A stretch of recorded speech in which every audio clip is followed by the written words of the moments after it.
បាទសូមស្វាគមន៍បងប្អូនអរគ្នាចូលកាន់ channel របស់ហើយវីដេអូថ្មីរបស់ខ្ញុំផងដែរខាន់ for you ដែរហើយថ្ងៃនេះដែរខ្ញុំមកបង្ហាញពីរបៀបនៃការដាក់ ringtone នៅពេលដែលមានបងប្អូនឬក៏ទូរស័ព្ទនរណាម្នាក់ call ចូលក្នុងទូរស័ព្ទយើងណាយើងអាចដាក់ឲ្យវាឮបទចម្រៀងណាមួយដែលយើងជ្រើសរើសយកមកដាក់បទដែលយើងពេញចិត្តនៅពេលដែលគេ call មកនឹងឮសំឡេងនៅក្នុងទូរស័ព្ទយើងបងប្អូនតើតើនឹងបទចម្រៀងយើងយកមកពី YouTube ក៏បានឬក៏ Facebook ឬក៏ TikTok ក៏បានដែរបងប្អូនឬក៏បងប្អូនមានវីដេអូណាដែលមានបទចម្រៀងបងប្អូនកាត់ជា MP3 មកដំឡើងធ្វើ ringtone បានដែរបងប្អូនហើយសម្រាប់វីដេអូនេះដែរខ្ញុំយកសំឡេងពីក្នុង TikTok បងប្អូនជាដំបូងយើងចូលមកក្នុង TikTok មកណាយើងចូលក្នុង TikTok ហើយយើងជ្រើសរើសយក ringtone មកណាយើង save មកនេះកន្លែងយកពាក្យ share នេះមកខាងក្រោមបន្តមកទៀតយើងមើលនៅខាងក្រោមយកពាក្យថា download ណាបងប្អូនសញ្ញាព្រួយចុះក្រោមនេះយើងចុចយើង download មកបន្តមកទៀតវានឹង load ភាគរយ download ណានេះយើង download បានហើយបងប្អូនហើយយើងថយមកក្រោយវិញមកណាយើងថយមកក្រោយវិញយើងចូលមកក្នុងកន្លែងរូបភាពចូលកន្លែងរូបភាពបងប្អូន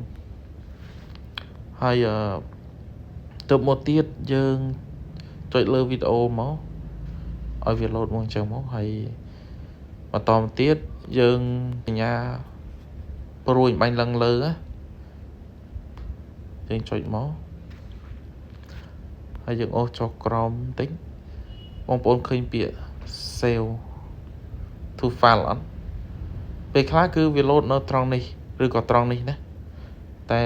ទូរស័ព្ទខ្លះវា load នៅត្រង់នេះណាបងប្អូនចុច save to file មកហើយបន្ទាប់មកទៀតយើងជ្រើសរើសថាយើងគូរដាក់ត្រង់ណាដែលយើងអាចងាយស្រួលរកណាបើសម្រាប់ខ្ញុំចូលកន្លែង download ណាយើងសេឈ្មោះក៏បានដែរឲ្យចាំថា Nokia តោះ Nokia ហើយយើងចុច save ណាបងប្អូននៅខាងលើណាហើយយើងថយមកក្រោយមកយើងចូលកន្លែង file មិញឲ្យយើងចូលកន្លែង download នេះកន្លែង download មិញណាហើយបន្ទាប់មកទៀតយើងអូសមកមើលវីដេអូដែលយើង download ពី TikTok មិញនេះទៅមកទៀតសួរថាធ្វើយ៉ាងម៉េចដើម្បីឲ្យវាទៅជាវីដេអូទៅជា MP3 បែបនេះណាអត់ពិបាកទេបងប្អូនបើថាពីមុនយើងត្រូវការ convert វាទៅជា MP3 ណាយើងមានកម្មវិធីឬក៏ចូលតាម link ជ្រោមអីផ្សេងណាតែលើកនេះគឺយើងងាយស្រួលទេណាយើងគ្រាន់តែ select លើវាចុចវាជាប់មករួចយើងចូលពាក្យថានេះយកពាក្យនេះណាបងប្អូនពាក្យ Rubik នេះណា rename នេះណាហើយបន្ទាប់មកទៀតនេះយើង edit វាយើងសេដាក់តែ M4A ណាយើងដាក់មុនចេះយើងកែមុនចេះវិញដើម្បីឲ្យវា convert ទៅជា MP3 ណាយើងចុច tick មកឥឡូវនេះវានឹង load ដែរនេះ MP4 មក M4A អញ្ចឹងមានន័យថាពី MP4 នេះមក M4A នេះមានន័យថាយើងអាច convert វាទៅជា MP3 មានន័យថាទៅជាវីដេអូទៅជាបទចម្រៀង MP3 ណាហើយយើងចុចយកពាក្យនេះបងប្អូន choose នេះណាកុំយកអានេះបើយើងយកអានេះមានន័យថាយើងអត់បានកែទេណាយើងយកអានេះឃើញសញ្ញាសួរវាដាក់អត់យើងចុចលើពាក្យ choose នេះមក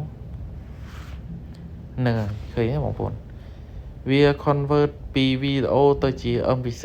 មានន័យថាពី MP4 ទៅ MP3 ហ្នឹងហើយបន្ទាប់មួយទៀតសួរថាគួរធ្វើយ៉ាងម៉េចដើម្បីឲ្យទៅកើតជា ringtone ដើម្បីយើងអាចដាក់ដើម្បីពេលគេ call មកយើងឮសំឡេងបទចម្រៀងហ្នឹងបងប្អូនអញ្ចឹងយើងចុចលើបទហ្នឹងមកវីដេអូមិញដែលយើងដាក់ពី MP4 មក MP3 ណាយើងចុចពីលើវាមក ហើយយើងចូលមកនេះបងប្អូនសញ្ញាព្រួយបូកឡើងលើនេះយើងអូសមកខាងក្រោមបន្តិចបងប្អូនវានឹងឃើញនេះរូបបណ្ដឹងនេះវាដាក់ use as ringtone យកនៅពេលដែលយើងចុចពាក្យនេះហើយវានឹងលោតទៅក្នុង setting នៅកន្លែងសលេងរបស់យើងមានន័យថាសលេងកន្លែងយើងដាក់ ringtone ណាបងប្អូនយើងចុចលើពាក្យនេះមកណែហើយវានឹងលោតមកចូលក្នុងនេះបងប្អូននេះមានន័យថាវា save ឲ្យយើងស្រាប់ដល់ពេលដែលយើងដាក់ហើយគឺវាគូស tick ឲ្យយើងស្រាប់តែម្ដងអត់បាក់យើងចូលទៅ download ឬក៏ទាញថ្មីអីទេអត់ទេណានេះបងប្អូនចូលមកខ្ញុំបើក sleep